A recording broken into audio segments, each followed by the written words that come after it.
I like this. I think you guys might like a raw video like this, just of me, excuse me going over something, just how I usually dress, what I'm usually wearing when I'm working.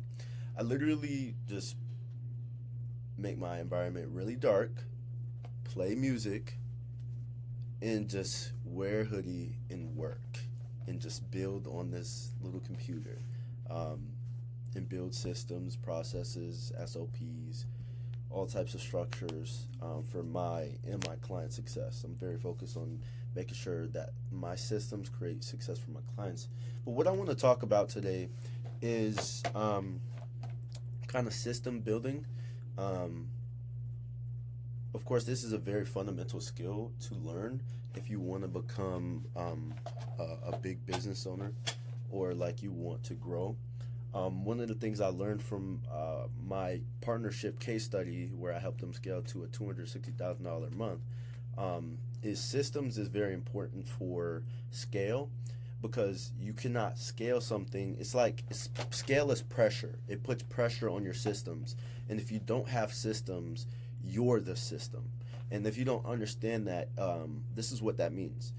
If something goes wrong, they're going to reach out to you to know what to do and how to handle a situation, because there's not a structure, a process, a checklist around getting that thing done and the potential things that could happen. Now, when you build these things, you are no longer the full system. They're able to go to a checklist, a SOP, to know exactly what's the next step. So a system, works like this. You have inputs, right? You have inputs put into, um, a process. That means this could either be people or automations, that make something happen. So, say for instance, let's talk about an onboarding situation. Onboarding call takes place. That's the input. Client gets onto an onboarding call.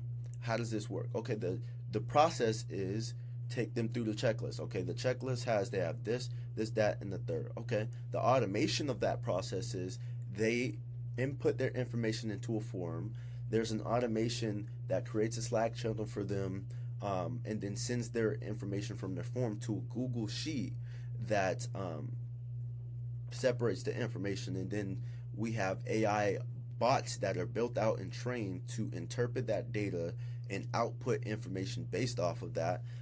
So basically, that's somewhat of our onboarding system, along with client trainings, and then the Slack channel they get sent access to client trainings and a welcome message. Um, and that's how our system works for onboarding.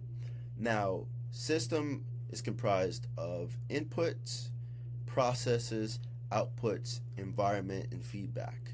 So what that means is, input. So the whole whenever you build a system, you need to have the output in mind. Let's say, for instance, let's talk about the predictable pipeline protocol, which is a system in itself. Um, the idea is, when you make a system, you need to think about the output you want. You have to design the system backwards in order of, I want this to happen. What are all the things that need to happen to, get this result or this outcome? So what's the inputs? Let's think about the predictable pipeline protocol. Inputs. Okay. Inputs is eyeballs to an ad. And hold on. Give me a second. So inputs is, eyeballs to an ad. The system is, you see a very good ad that's very high quality, that uses your psychological biases and pain points, and uses that curiosity to get you to click on the funnel. Now, the funnel is a part of the process, the next step in the process, where, okay, they watch your VSL, they read your headline, this, that, and the third, they book a call. That's another part of the process. They fill out a form that qualifies them. Since the output you want is a qualified leads, you have to filter the input, meaning that you do not have, You don't want to have a person go through that's not qualified, and if that person goes through, you want to cancel that call, which is automation. A part of the process takes care of by automatically canceling that call. That's how our system works. So we filter on the targeting for the ad, we filter in all the ad copy, and then we filter in the form to make sure you're getting the most qualified people. And then if someone even gets past, if someone schedules using the wrong information, they don't answer the question correctly that they're qualified, their appointment will be canceled and they'll be sent a message. Now, from there, you handle everything else. That's just a predictable pipeline protocol. We do very detailed work to make sure we have the most optimized messaging to put in front of an audience. We do the work to find the right audience, and then we have a system that takes from click to schedule call, and you handle the rest. We also do some work on the show rate too, because we know that that tends to be an issue. So we have some things that improve show rate so that you can know that already built into the system that you don't necessarily need to do. That's already a part of it, like our follow-up system for when people book a call, things like that. See, we work with two types of people. People who already have some sort of funnel system, go high level, CRM, this, that, and the third. And people who are starting from scratch with that and who probably are just using a Calendly link or something like that to get their appointments. And we're able to work with both. But the main thing is being able to get qualified people. Inputs is attention through ads. The attention goes to the ad. Okay, some people drop off. Now, okay, the ad does a good job of converting people to click onto the page. Okay, people land on the page, some people click off, some people watch, some people don't. Okay, do they opt in? Okay, the opt-in is to get their information for follow-up in the future. Okay, great. That's a part of the process to get qualified appointments, because if you have drop-off, people will opt in but won't schedule, and you want to be able to call those people, send them emails, texts, follow-up, different things like that to get them on the phone in the future. Then from there, okay, there's some people who schedule. They schedule because the quality of the video sales letter, the headline, the copy, how simple it is to book a call, the value proposition behind a call, what are they going to get on it, and then they that's pretty much the end of the process. They get filtered once they book a call. They get filtered to book a call, and then the qualified people end up on the other side. That's pretty much how the process works. It's pretty simple. Systems, it's not even systems theory. I don't even want to call it that, because a system is a system, and that's how systems work. And then your environment is the area in which your system operates. So say, for instance, you might market and you might have a system to get clients, to acquire clients, and that system operates within a market, within a world, within an economy. And that's the environment. That's the rain, the sunshine outside of your car, right? So your car is a system to get you from point A to point B, right? Your car driving, right?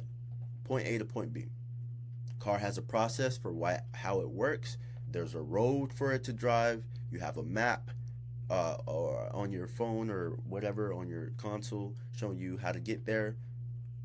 Process, system, automations, all of that, okay? So car from point A to point B wants to drive there, but there's a massive hurricane with rainy conditions, so that changes how fast the car can get there. So the environment plays a huge part in the outcome of the system and the output. If the output is how fast you can get from point A to point B in a car, if you're having a tornado that flips your car up and throws it 500 feet up, 200 miles away from your place you want to land, that changes things drastically. As you can see with something like COVID, for certain gyms who are adaptable, who didn't do online stuff, like say for instance for Alex Hormozi, who was very adaptable and he's very good at systems. So he pivoted and had a system for online training during that time until they got back into things. So this is really just a game of problem solving, and you're sequentially in order solving the problem to get to solution. And you cannot have a successful business at all until you solve every problem lined up to getting money in a way that is profitable to you. Meaning You might first have a click-through rate issue on your ads. People aren't clicking. Okay, you make better ads. Okay, then you have an opt-in rate. Okay, you decrease the friction on your opt-in. You see if it's the right audience. You do whatever you need to do on that, and there's quite a few things you can do. Um, then okay, people aren't scheduling. Okay, what's up with the VSL? What's up with the funnel? Okay, if you fix that, okay, people are scheduling but not showing up. Okay, how can you do certain things to make people show up? Okay, you fix show rate, now people aren't closing. Okay, okay, now you need to sell better, you need to practice the script, you need to practice objection handling, this, that, and the third. Okay, you fix that, cash is coming on, but you're not collecting enough cash. Okay, what can you do to collect more cash on average? Okay, you do incentives for paying in full, disincentives for not paying in full, meaning they pay more overall and over time if they break up payments, and they pay less up front if they pay in full to increase average cash collected, ACC, and that will help you. Um, so yeah, and then you fix that. Okay, your average cash collected is good, but your lifetime value is crap. Okay, how can you extract more value over the lifetime of this customer? Okay, make more offers, do back end things to increase the value overall that you extract for them. Um, Value extraction kind of sounds bad, but what I mean is you can only extract value if a person perceives or thinks that they're getting more value in exchange. As long as you're not a scammer, you fulfilling what you're talking about, extract value. Now, I need to do these more. I need to do these more because I think people will like these because you're just going to get pure value. Um, what else? Yes, so you solve these different things, and then once you solve your acquisition system, so see, the thing is, the reason Alex Hermosi can come into a company and instantly fix the acquisition is because he's dealt with that before at every level, pretty much. Meaning he knows from click to close how to get people to pay money. He's done the sales, he's done the ads, he's done the system buildings, he's done the setting appointments, he's done it all. So he knows how to increase show rate, click-through rate, opt-in rate, scheduling rate, average cash collection, close rate. He knows all of the methods. So there's a playbook behind all of these. And as my company grows, I'm going to add more and more to building a playbook to give to my clients so that they can understand the structure, the infrastructure themselves, so that they'll never have to worry about acquisition again. And the only reason they're working with us is because they just prefer us to do it. I think that's a fair model. What we do more is more of a build and release infrastructure where we install a system into your business. It's yours. We manage it for 90 days. And then if you want us to continue managing it after 90 days, you stick with us and we just handle it for you. I don't own an agency. I'm more of, you can call it whatever you want to call it, but it's more of a firm, yeah, I don't necessarily like the word being associated with that. I'm not just trying to get you on a retainer and this, that, and the third. I help sales coaches go from point A to point B when it comes to appointments. I have a system, I install it, I get them results. If they want to stay, they stay. Simple as that. And I'm not cheap. What else? You guys can see my little mini fridge in here. But other than that, you can see my Bible too. Did you read your Bible today? When the last time you read your Bible, sir? But yeah, that's pretty much it.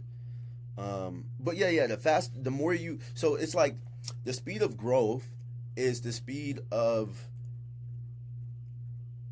so it depends on where you are. If you're starting without knowledge, it's the speed of learning times implementation over time is your growth.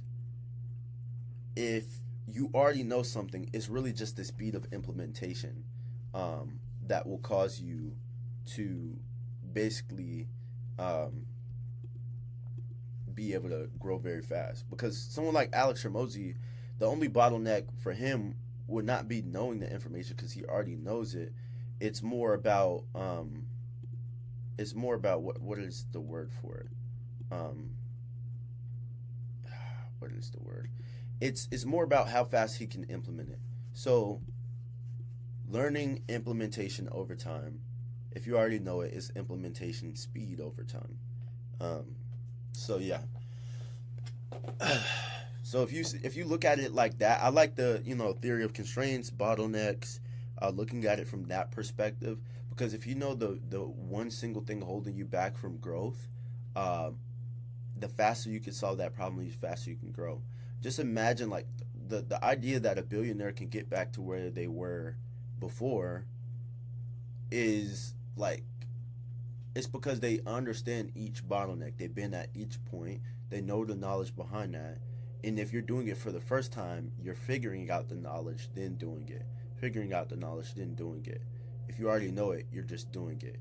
And the only time it will take you to get back is the time it takes to do it.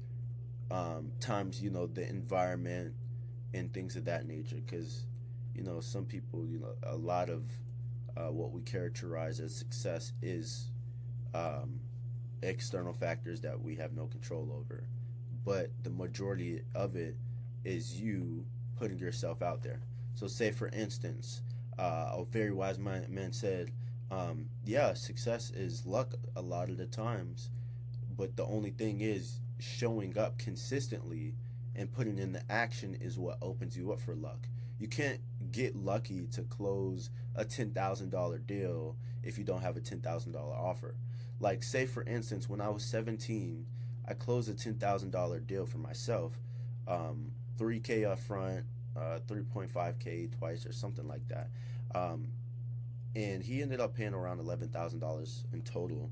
Um, but I was able to close that because I had something to offer for $10,000. If I was just scrolling all day, had no skills, no testimonials, no this, no that, I wouldn't have closed that offer and I wouldn't have made that sale.